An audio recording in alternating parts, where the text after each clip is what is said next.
Blog Talk Radio. Welcome to MindShifters Radio with Dr. Michael Ryce, the Forgiveness Doctor. Good afternoon, everyone. My name is David Hayes, and I'm going to be your co-host today. Michael may be joining us. Him and Jeannie are on their way to travel out west to Las Vegas. They're going to be there for the next couple of weeks, putting on some workshops, and so if you have an opportunity to participate in them, I invite you to do that. All of his workshops done on the road are free, with the exception of some of doing a mind shifter in a still point breathing. And you can go to our website, which is www.whyagain.com. It's WHYAGAIN.com, and to check out their schedule. And we'd like to thank you, Carol Guy, for making this show available for us. This is the MindShifters radio show, and we began this back in January. And thank you so much, Carol, because it has really done some support for a lot of folks that are out there. And Carol does a show called The Fifth Dimension Living on Mondays at 2 o'clock, and you can go to www.earthangelsradio.com. And also, Amy, who is on the switchboard today, thank you so much, Amy, for taking that pressure off of me of doing all of that. And Amy has a program on Thursday evenings at 8 p.m. And, Amy, do you want to tell a little bit about that? Sure, yeah. I'm Amy Pierce of AskAngelAmy.com. My radio show is on Blog Talk Radio under Earth Angels Radio every Thursday night from 8 to 9 p.m. And I have a co-host 3 times a month, Nick Delacava of InTouchWithTheAngels.com.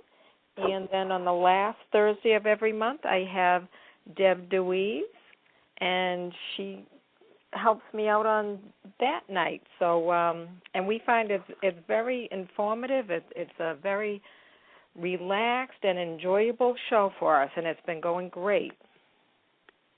Wonderful. Good for you, Amy. Well, I promise you I will be listening in on Thursday night. Good. And I know Michael's going to be doing a workshop as well that evening, so I'll see how I can work it out to do both of them at the same time.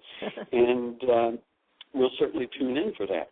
Good, thank you. And what you just now said, Amy, about it's such a wonderful opportunity to have a conversation over the radio. And to me, that's what this program is about. This is a conversation.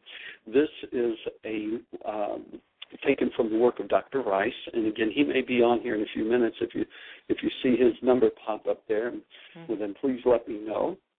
And it's taken from his book, whyagain.com. It's taken from his book, Why Is This Happening to Me Again? And you can go to whyagain.com and download the book complimentary of Michael and Jeannie.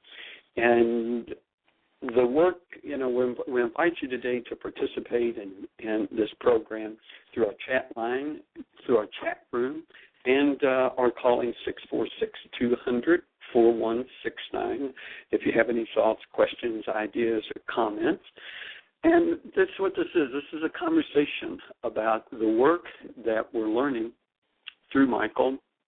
And what we usually do is that we take one of the key thoughts that he has in his book, and again, you can download that book complimentary of Michael, and then we just kind of talk about that. We have a conversation. We begin with that, and we look for any comments or thoughts around it. And the one that came up for me today was a real challenge as well when I read this, because my sense is that when people hear this for the first time, is that there can be a little bit of defensiveness that comes up with it.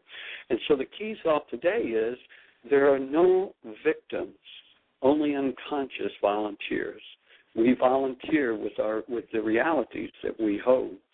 And I don't know what that resonates for anyone. That's in chapter 16 of Michael's book.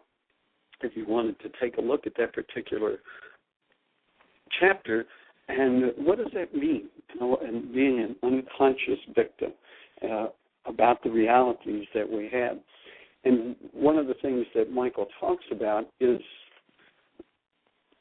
who it is that we are, is taking a look at what is our true essence. Are we creators?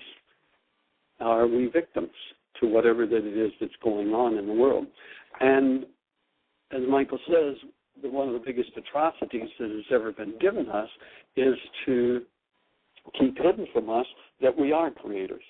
We were created in the image and likeness, and that means that we are creators. But are we creating consciously? Are we creating from our unconscious self? And often, whenever we do things that are anything other than love, that any emotions of anger or hostility or fear, disappointment, sadness, then we're coming from from our unconscious, and we set ourselves up to be a victim to that, as if someone did something to us that caused us to feel a certain way. For the truth of it is that we're in charge of how it is that we feel, and we've been taught to believe that others, that someone out there or some event or something that's happened outside of us has done something that causes us to feel a certain way. Well, we will invite you to take a look at, and one of the big statements that Michael makes is, if they're the ones with the problem or if something is going on outside of you, then how come you're the one with the pain? And we have that pain because pain is a signal for us to tell us that we have an energy in us that needs to be removed, that doesn't belong there. Pain is actually good for us. Without pain, we wouldn't know that we ever got injured with anything. Have you ever heard of anyone, or maybe even yourself? I know that myself, then I can be working on something, and I may skin a knuckle, I may cut myself, I may bang against something, and be unconscious of that until someone points out to me, wow, did you know that your arm is bleeding? Well, how come I didn't feel that? Without pain, then I don't know what it is that's going on with me. So pain is a signal for us to tell us that something is going on, that we need to take a look at it and to remove whatever that is. And when I talk about removing something or letting go of something, the word in the Aramaic language was shabag, was called forgiveness, which is to let go of something that's creating pain in our life. So, Amy, just checking in with you. Do we have any callers or any questions? Anyone in the chat room that might have a thought or question around that? Yeah, good thing you said that. There's no callers, but there is someone in the chat room that said, and the person's name, the online name here is Lady Activist. She says, too often my daughter told me I play the victim. She has no idea what she's doing. Mm-hmm. Or she had no idea she was doing it. Uh-huh. Okay. Well, I'm not sure if she meant that she doesn't have an idea that the daughter is doing it or vice versa, but my guess is that when we are being a victim, we are unconscious, because if we're feeling anything other than love, we've gone to our unconscious mind, that they are doing something to me, and no one can do anything to me that I do not have going on inside of myself. There are no victims. It's just unconscious volunteers. So if I'm being a victim, if I'm feeling like a victim, then I'm in my unconscious mind.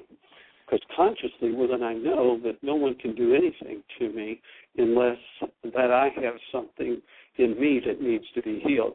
Actually, the person that comes to and brings up anything other than love in me, if they bring up anger in me, that's a signal for me that they've shown me something that I have in me that needs to be removed. We live in an energetic universe, and there are energies that we put into the system that need to be removed. In the workshop, Michael often will always ask people, so have you ever held a newborn child within the first 24, 48 hours of its birth? And he asks people then to put into one word, what is the essence of that child? And if you want to just hold it, just kind of imagine it right now. What is that? What is that child? A lot of the words that come up are love, miracle, innocence, awesome, beautiful, extraordinary. So if that's who it is that we are, have you noticed that babies don't act as if they're a victim to anything? They're just there. They're radiant, they're alive. And now they may do some things, though, as they're learning, that might trigger things that we have going on in us. If a baby is crying and someone gets upset because the baby is crying, it doesn't have anything to do with the baby creating anything other than what it is that's in us. And so if something, that's the child's way of communicating that it's in need of something. And when we respond or react to that, actually react to it maybe in a hateful or angry way, it's because that we have something in us that we do not understand, and it gets resonated. So in the same way as a child doing that, when we be bigger children, then the same thing goes on for us. David, David, it was the mother lady that she was playing the victim, and it was her daughter that pointed that out, and this lady activist had no idea she was doing it, and she says it took her a long time to realize that her daughter was correct. She said that she had a habit of blaming others. That's what the issue was. That's why she would always blame others, and her daughter saw that she was playing the victim. Mm-hmm. Yeah. That's what children will do for us, even as adults and as little small beings, because they know exactly, on an energetic level, they know exactly what it is that needs to be removed, that needs to be addressed. That's why that children will often show us all of the time where it is that we're coming from. We usually teach children, do as I say, don't do as I'm doing. And because children already have every energy that's in our system, they have it in their system. When a child is born, that child will have every thought, every feeling, every experience that the parents have. It's being proven now that it's genetic, that it is passed on from generation to generation, and those energies are within us. If those energies, again, are anything unlike love, then what has to happen is that energy needs to be removed from there. So the universe brings people into our lives. If we have an energy of anger, well, then we will have a matching resonance out there, a matching energy out there that will resonate that energy in us, so that then we can bring it to the conscious level to let it go. When we're being a victim, then we're holding on to the belief that someone or something out there is doing it to us, and that's being unconscious. Just as the person is saying, that we can't see that. Once that we're in that phase, we can't see that. Have you ever been in an argument or a discussion with someone where it's really heated, and a person keeps pointing something out to the other person, but they can't see it? In the Harvard research that Michael talks about, and the time that it takes for 10,000 brain cells to be actively stimulated, there's only 9 bits of information that show up in the conscious mind. If that conscious mind is already filled with hostility and fear, we can't see that. We can't see the truth. We see a lie. We see what it is that the mind says is what's going on, but it's not what's really going on. It's not in our. It's only what our conscious mind is showing us. When the person can get to the place that they get back to a space of love, then they're able to change that. They're able to see something in there. That's letting go of the hostility and fear. That's clearing things out of the mind that's already filled up so we can see it in a new way.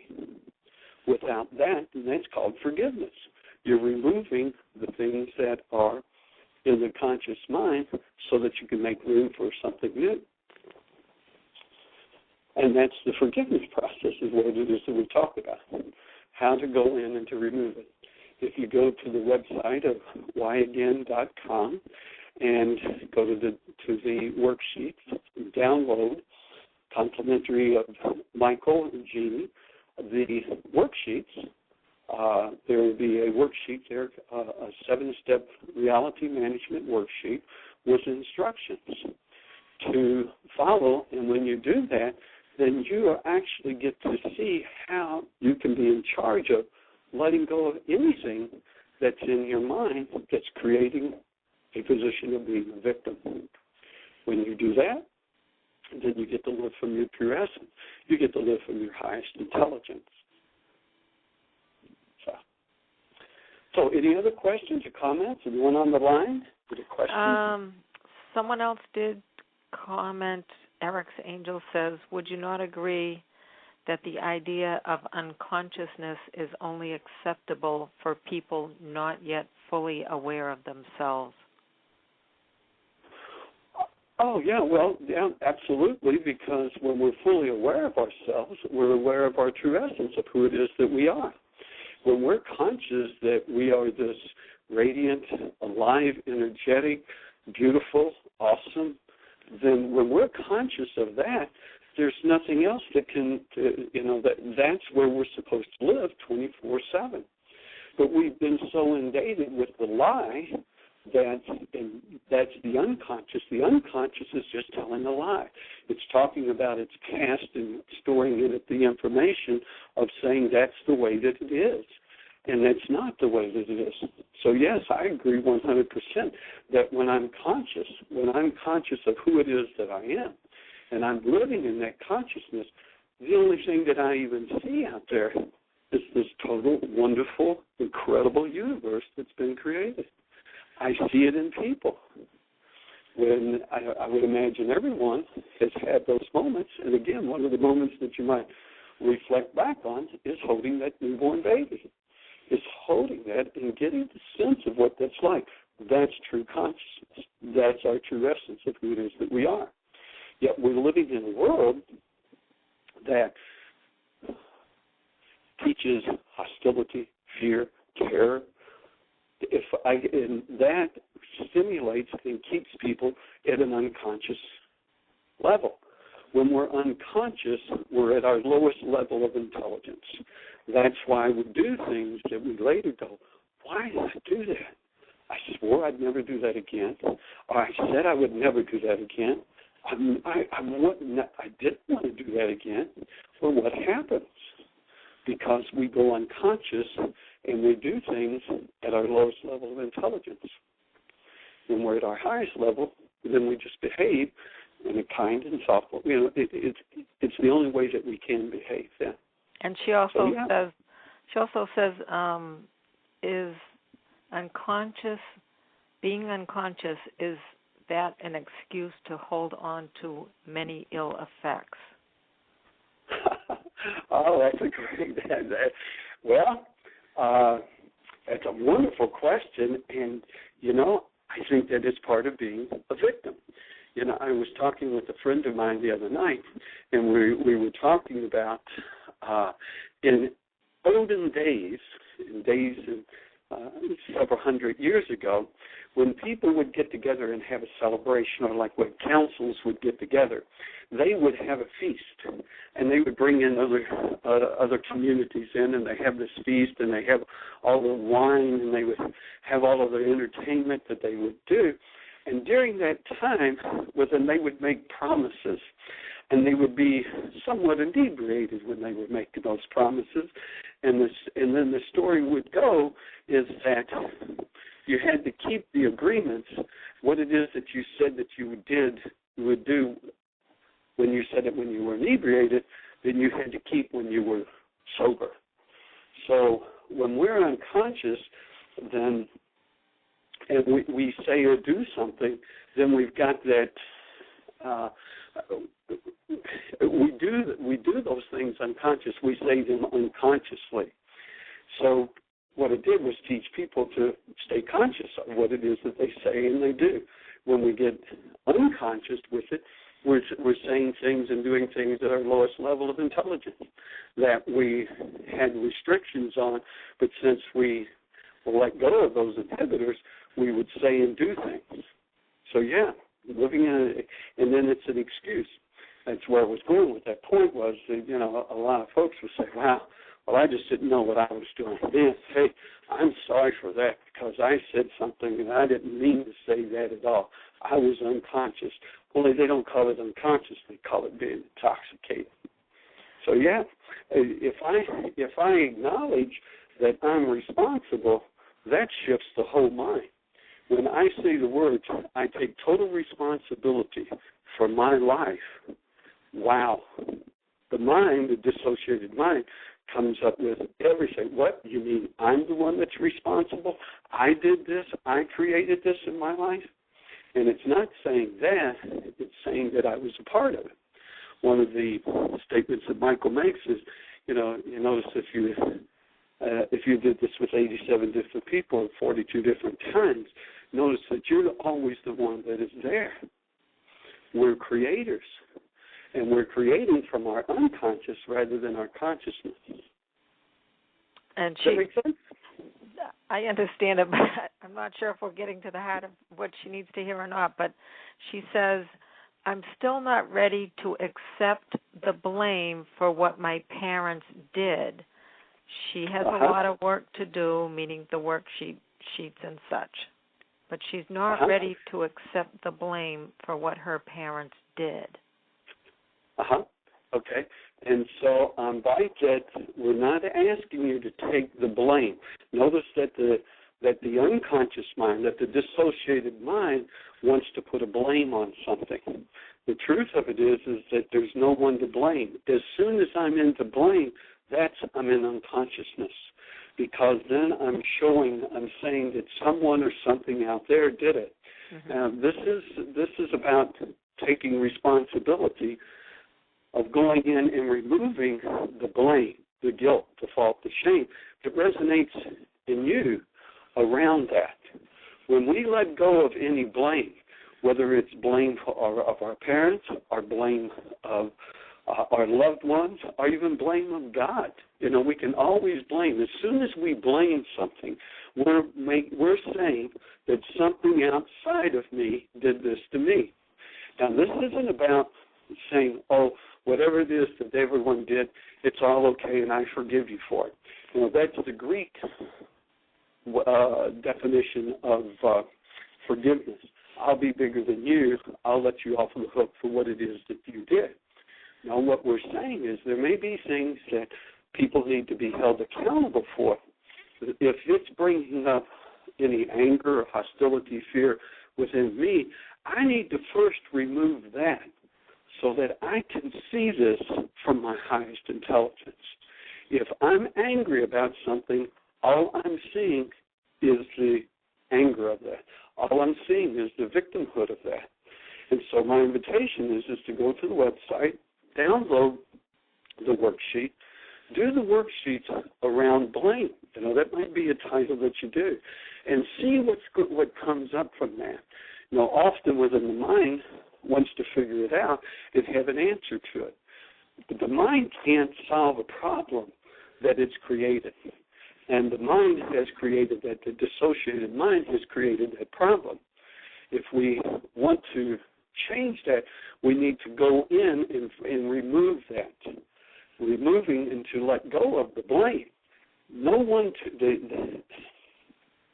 It's about letting go of the energies that's held on to that, so that then we can look at it in another light. Without that, we'll keep seeing it the same way. So I invite you to know that this is, if we're not blaming our parents, we're not blaming our work, we're not blaming our job, God, or anyone, we're just taking a look at it. But when we see that only coming from a blame position, that's all that we can see. And David, she also adds, she does understand what you're saying, and she says that she has a defensive stance. And she says this is another thing that her daughter tells her. She always has to find the thing or person responsible. Yep. Well, that's just the dissociated mind, and it will always fight to be right. And if you're still in pain about it, well, then notice that that's still telling you, wow, that doesn't work. Yet we can, it's interesting how the dissociated mind keeps coming up with, well, what about this, and what about this, and what about this? It will always give us something else to look at rather than to let go of what it is that we have there. There's a story, I watched this documentary one time about over in Africa during the drought season. There was a certain monkey, the species of monkey, that always knew where water was at. They were very secretive. They never, the natives would want to find out where the water was at, and so in order to do that, what they would do is they'd go to the side of a hill. They would cut a hole in the side of the hill, just big enough for a monkey's hand to fit into it, and then they would put an object in there that the monkey was attracted to. The monkey goes there, sticks his hand into the hole, grabs it. Now his fist is too big to pull his hand out. And they would just literally walk up to the monkey, and the monkey is screaming. It could just let go and escape. But it's monkey mind. It's holding on to that, even though that it's may cost it its life. Now, they didn't harm the monkey. What they then did was took the monkey, tied it up to another tree, started feeding it its favorite salty food. And then after it ate so much of that, they untied it. What did it do? Boom, right to the water. And they just followed it. But the monkey, even though prior to that it was keeping it secret, so to speak, that it wouldn't do it. It didn't care then. It just reacted to what it was that it wanted. So it is with our mind, that we have this monkey mind that we're holding on to that. No matter what. And as soon as one answer is given, boom, the mind will throw something up there. We live in a culture of that, about being a victim. That's the work to undo. That's what the forgiveness work is to do. Now, on our own, and our own mind, it can't solve the problem that it's created. That's what Einstein said. The mind that created the problem can't solve it. We need to go to a higher source. In order to do that, we must first let go of what it is that we're holding. That's why it's important to take the pen to the paper. On a constant, and if you do that, I promise you, if you do enough worksheets with it around blame, and you may need to do quite a few worksheets, then it will open up an understanding that you're able to then let go. Not let go of what it is that happened or let go of the blame. You want to forgive the energies, the emotions, the energy that's locked in with that particular unconscious behavior. Yeah, she says you hit the nail on the head. Oh, good. Yeah. So I invite you to go ahead and download the worksheets. And, do the worksheets every single day. Part of what we offer, and you can go to the website and check on Building the Brain Cells game, and it gives you a PowerPoint presentation about what this game is about. It's about developing some consistency in teaching our mind. And teaching our mind is to discipline our mind. And this word discipline, I don't know about everyone that's listening. I know that when I first heard the true meaning of the word discipline, then my meaning of discipline was punishment. If I can just get this person to do that, and I may need to punish them, and the truth of it is that was a punishment. The word discipline means properly taught. So we want to discipline our mind for it, because the mind it just reacts to whatever that it is that's stored in there. So we want to teach, we want to properly discipline our mind to operate the way that it is that we want it to operate. In doing that, then it just becomes automatic. So in order to do that, I mean, can you imagine of all of the programs and the different things that we have been taught, improperly taught, that this is the way that it is. So building the brain cells is about building success. That each day, if you'll commit to do one worksheet, just one worksheet, minimum of one worksheet every day for the next week on blame, whoever that the caller is out there, if you commit to do one worksheet and you do one worksheet on blame every day for the next 7 days, and you come on the show next Friday and let us know how it is, if anything has changed for you, what your relationships are like. And I invite anyone, encourage anyone out there that's listening that this kind of hits home, because the truth of it is, I know this hits home for everyone, because we've all grown up in that belief system. It's impossible for us not to have this. So if you'll do that, and then check in with us and let us know how it's been and what you've learned from it, and see if there is anything different. You know, part of what the challenge is out there is that there are so many programs and books and thoughts and people that keep talking about forgiveness, and, you know, well, just forgive them. And Michael talked about this yesterday, of the, you know, years ago, and then he would ask all of these people, so, well, how do I do that? And he said, well, you just forgive. Well, yeah, but how do I do that? And no one had an answer until he discovered the Aramaic language and understood what it was that this man named Yeshua was saying. He says, oh, to forgive, to cancel, to let go of that which is that you hold in your mind, not someone else. You notice that most people spend all of their life working on changing them, changing it. It doesn't work. Changing something outside of us, it's like painting the outside of the house and hoping that the color of the living room walls change. It only works when we do the work from inside out. Then we change things. We're not so much changing it out there as we are shifting. This is a mind shifter, to shift the way that it is that we see it in our own brain cells and the contents of our own brain. So there's the challenge, and it is a challenge, I promise you. I challenge you to do that, and the biggest person that you're going to challenge is yourself. I think, Amy, you were talking about a couple of weeks ago when you were on the chat room and on the switchboard there, that you had an issue around your neighbors that lived upstairs and the noise that they made. And do you know what? Share a little bit about that? I'd love to. They got kicked out. They got kicked out? Yeah. Tell me about it. Come on, what's going on? They got kicked out because it was a young couple. I feel bad. I mean, she was pregnant, a very young couple. And again, they were nice enough people. They just didn't understand that, when you're in a complex like this, we can hear everything. Right. Everybody can hear everything. And, right. They're just not used to that. And but anyway, I guess something with the payment. They didn't pay for the time they were up there. They only made one payment, and they were here for 3 months. And the lady finally said, okay, you got 5 days to get out. So they were evicted. They moved out. They were evicted, right? Yeah.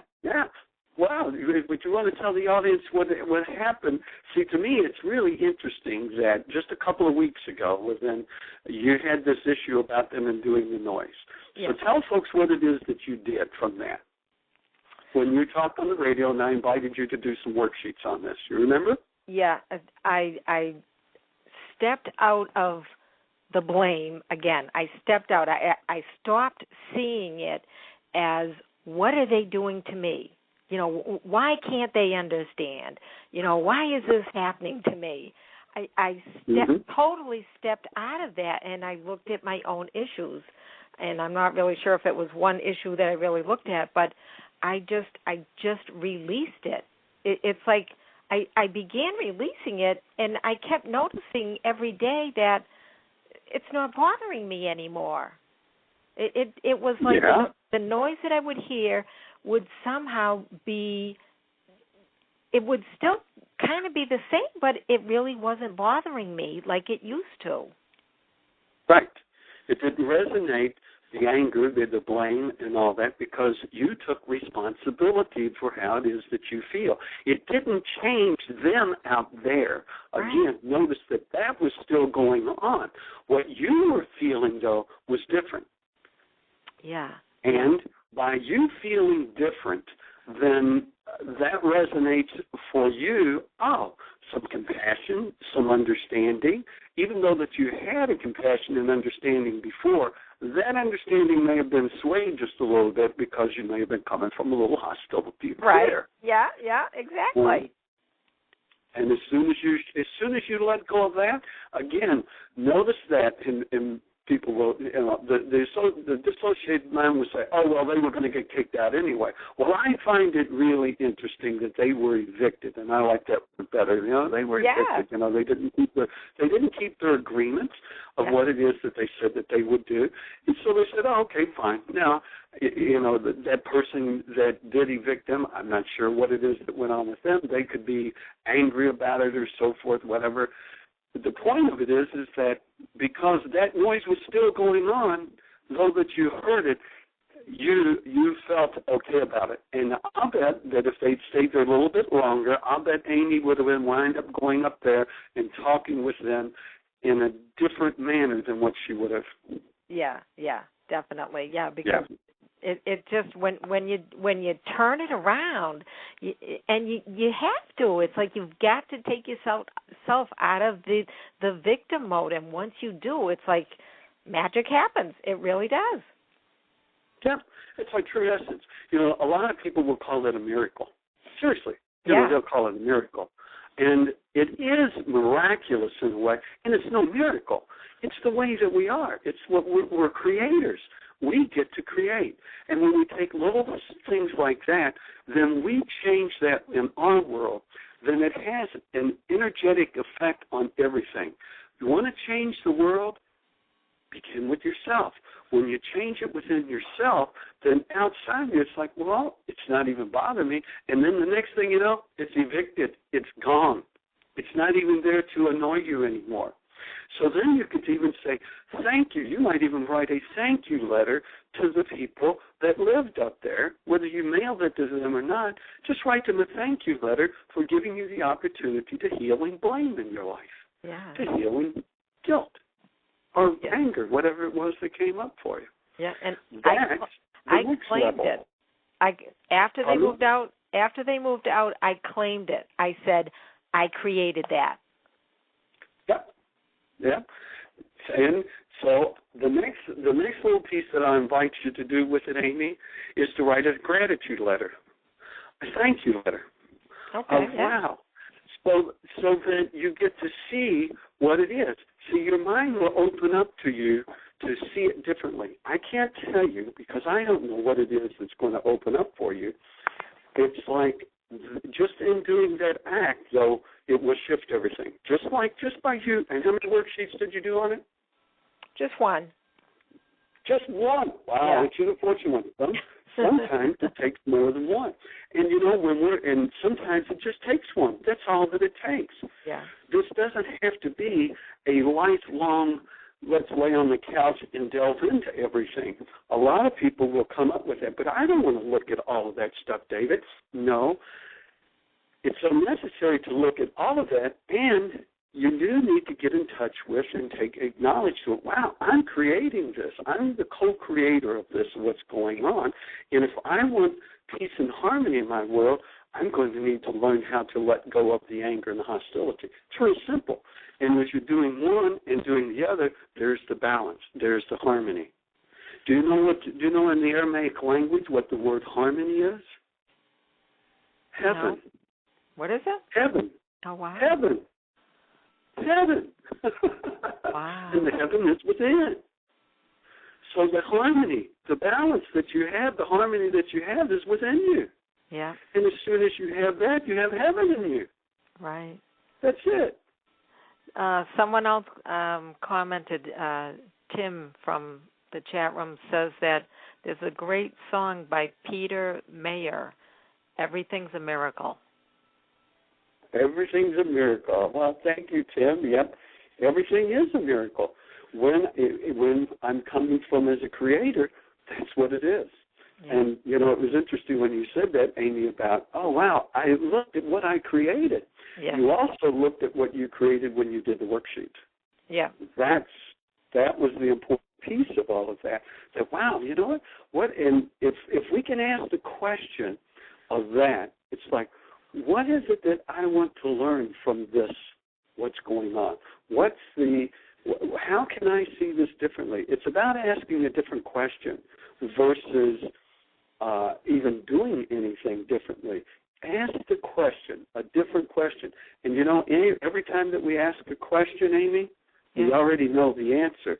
Mm-hmm. And we have to ask the question, though. We have to invite that source that's within us to guide us to see, well, how can I see this differently?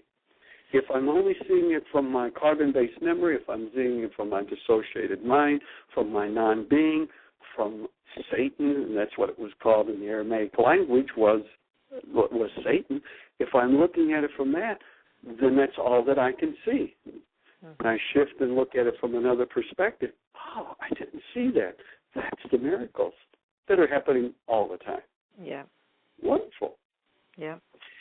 So, any other questions or thoughts? Anyone on the phone line that would like to add anything? Comments, thoughts, ideas? No, nothing else. There's a few people on the switchboard, but they didn't press the number 1.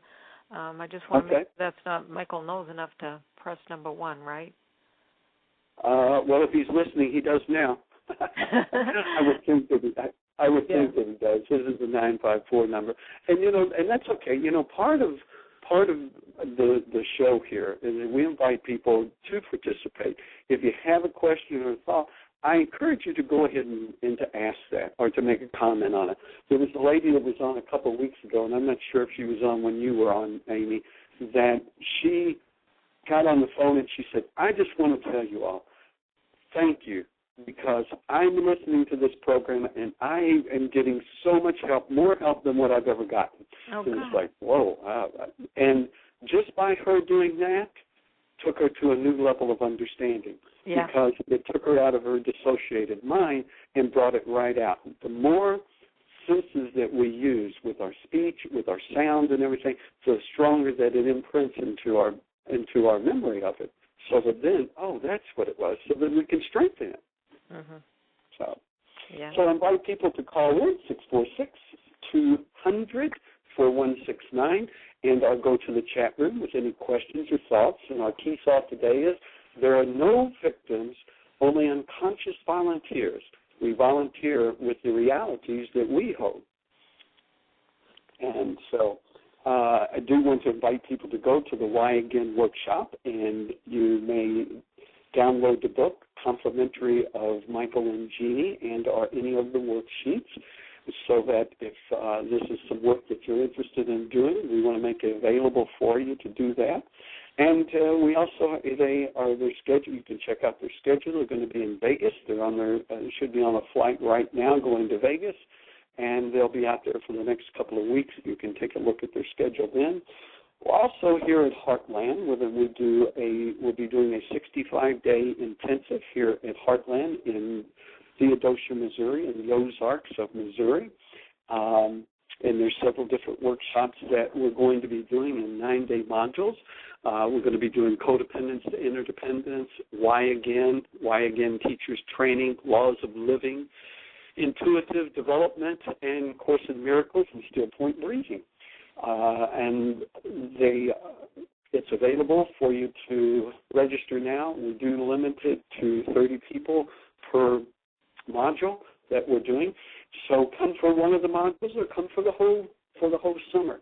If you want to get this on an experiential level, if you want to accelerate your process, if you're really finished with living as a unconscious victim, then we invite you to come to Heartland and spend some time with some like-minded people, and you get an opportunity to implement the tools. Just like what you were talking about, Amy, that you made a commitment, you did the one worksheet, and you had some great insights from that.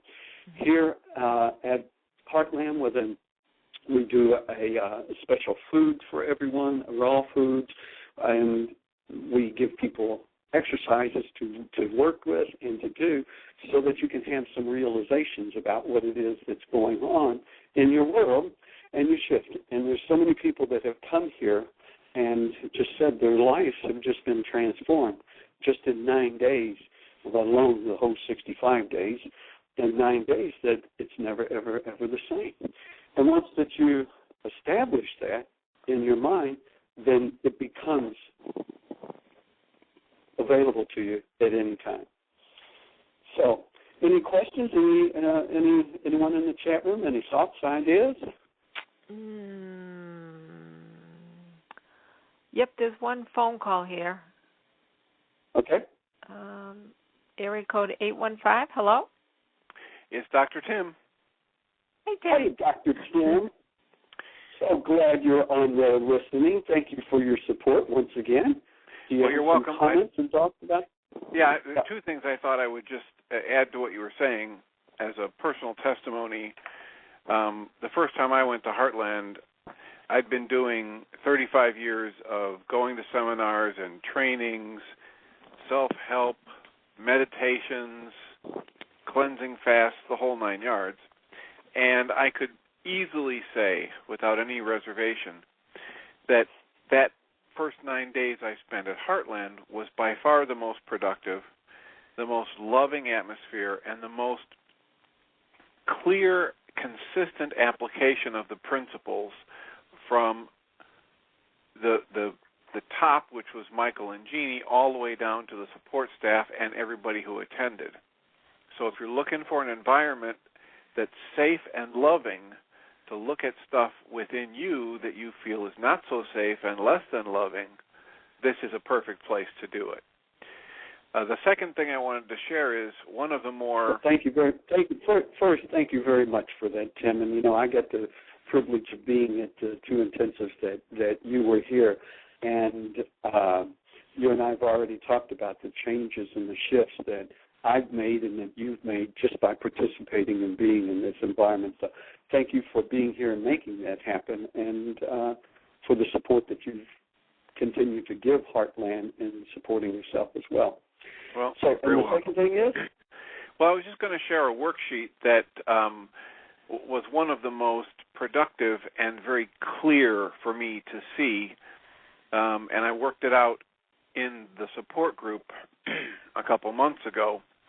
The triggering event was that I was running a business meeting, and somebody who was attending that business meeting and decided to, my words for this were, he tried to take over the meeting, to commandeer the meeting. And in the meeting, I stayed professional, and I set the limits, and I politely told him, what I had control over and what he had control over, and we got through it. But in the days after that, I had some strong emotions about what he did, resentment, anger, and how dare he come into my meeting and try and take it over. So the next worksheet, or the next MindShifters group, I decided to do a worksheet on it since nobody else wanted to volunteer a worksheet. Mm-hmm. And we went through the steps, the process, and I set a goal for him. In step 6, we did the 12-step worksheet. And in step 6, my goal for him was that he learn to be very professional and respectful of others, which, it's a nice goal. I mean, it'll help him, it'll help his professional career, and he won't get any more hot water. And so that's a good goal. The problem with that goal, of course, is that it has me looking outside of myself. And so then in step 9, when I canceled the goal for him to change, and I took a deep breath and I went inside and I asked the Holy Spirit to help me just show me what part of my mind is hidden from me, because I know that's the part of me that's really causing my pain.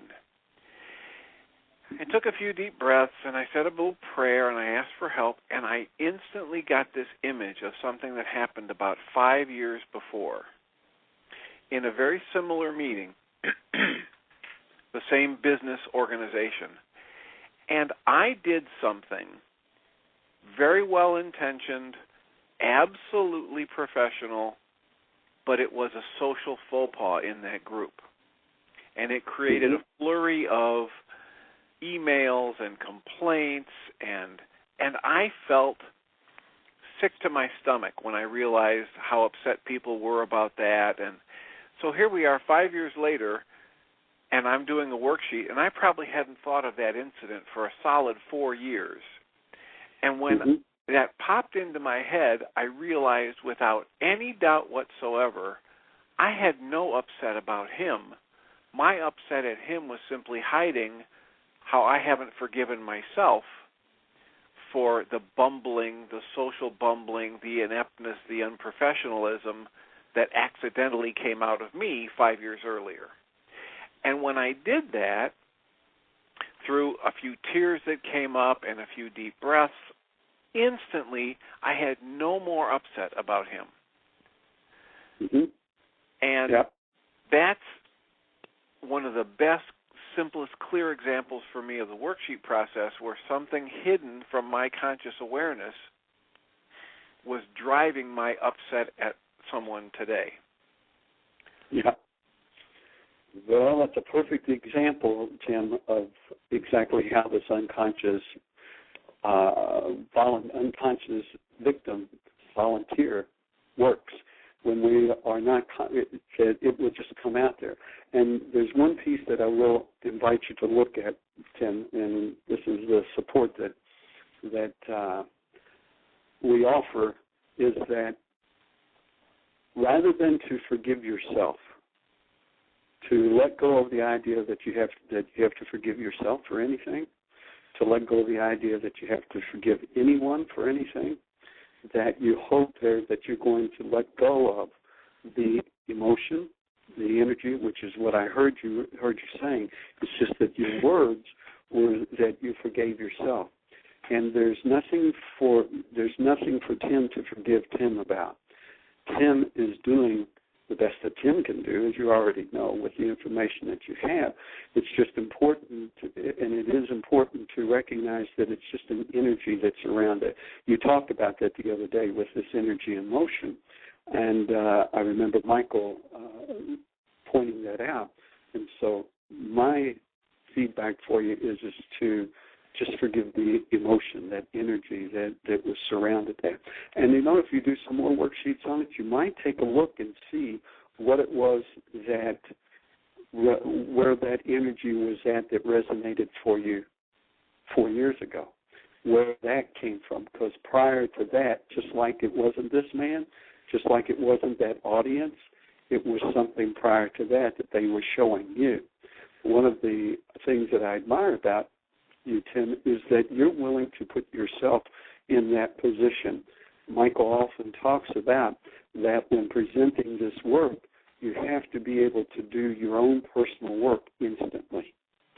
And that's why it's such a challenge, I think, for most people to get up in front of an audience or to lead a group, because it takes that level of willingness, because not only did you had a whole audience of people that said, here, I'll show you what you need to look at, Tim. And they showed you what it is, that there was an energy that needed to be removed in you. And I'll bet that if you were to get that audience back again, that whatever it was that was going on for them, that they were finished, and it wasn't a big deal for them. It might have been at the time, might have been resonated some stuff, and gave them an opportunity to heal. And it really is about what the energy that's for you to do yours. So, congrats, man. That's great. Thank you, and thanks for the feedback. I'll take a look at that. Okay, great. Yeah, and are you coming this summer? Well, that's still up in the air. There's a couple things that we're looking at. One of them is trying to find a venue for Michael and Jeannie to come here at the end of April. But I haven't made solid plans for the fall yet. But it's on the radar. I'd love to do that again and be a help in what's going on there and do some more work on myself. Okay, and please let me know how I can assist you there in the Chicago area. You know, I do know several people there, and if you're wanting to, if you want my support in any way that I can, just let me know. Thank you. Will do. Okay, very good. And so, Amy, is there any other questions? Tim, you want to stay on here and listen? Tim, is there any other questions, comments, or thoughts in the switchboard? Yes, there's a comment in here from Dr. David Lovejoy, and he says he's been talking to his ex-wife for the first time since she divorced him, and he's been getting out and revealing a lot of emotion, and has been noticing, he's noticing not only a sense of relief in himself, but increased anxiety in her. Well, I'm not sure, David. Dr. David Lovejoy, huh? Yeah. Wow, what a great name and a great title, Love and Joy. And I'm wondering if he has been using the tools that Michael has offered here. My first thought was, well, maybe he's using the commitment tool or the forgiveness tool. And I'll make a quick comment because I know we only have 3 minutes here. You know, what usually happens once we decide to make changes and to do things differently, then there are 4 different things that Michael talks about, what his experience, and it's mine as well, is that when we present these new ideas and thoughts to people, that some people will look at this and they'll go, oh, yeah, well, that's great for you, and it's working for you, thanks, and I'm not interested. And then there will be some people that will say, oh, wow, that's really great. I want some of that, and so that they can use it in their life. And it's not really what they just are putting the words to it. They don't always put it in effect. And then there are those of the people that want to turn the heat up. Wow, wait a minute. If you're going to be like that, wait a minute. I want to get you back in here to where that I can control you and I know what it is that's going on. This happens a lot whenever that there's in an addictive behavior, like in alcoholism and so forth. When the alcoholic stops drinking, the family on a lot of the times will turn up the heat, because though that they didn't want them drinking, at least they knew what they could expect and would go from there. So it's understandable that other people's stresses that they come up and their issues come up for. All the more opportunity to hold the space of love for them to heal through that, because that's you would then become the model of the Dr. Love and the Joy of removing anything that you have, so that other people can then resonate to that and heal themselves. So if you haven't done the worksheets, Dr. Lovejoy is to continue doing the worksheets. Find a support group around. I'm not sure what area it's in. And we have about 90 seconds before that we wrap up here. If you'd like to, well, then Michael should be back on the air next Monday, and if not, well, then I'll be here every day as well. We can talk about it, or if you want to email me at davidhayes@whyagain.com. It's Hayes. We can talk about it a little bit further. And for this last minute or so, I do want to invite folks to go to Amy's and listen to Amy on Thursday night at 8 p.m. You want to give me the information once again, Amy? Yeah, it's also under Earth Angels Radio. That's Ask Angel Amy, and it's Thursday night at 8 o'clock from 8 to 9. Great. And you're welcome to go to our website, www.whyagain. You can get our schedule. Again, the book is complimentary as well as the worksheets. There's a lot of information there and support there. Look for a support team in your group. And this is MindShifters Radio, that we support you in using this work in your life every day. And we'll be back on Monday at 2 o'clock Eastern Time, so please tune in and ask a friend. And we love you. Have a fabulous weekend, and we'll talk with you on Monday. Thank Thank you, Amy. Much appreciated. Thank you, Dr. Tim, and everyone that participated. Thanks, David. Thanks, everyone. Okay. Bye. Bye-bye.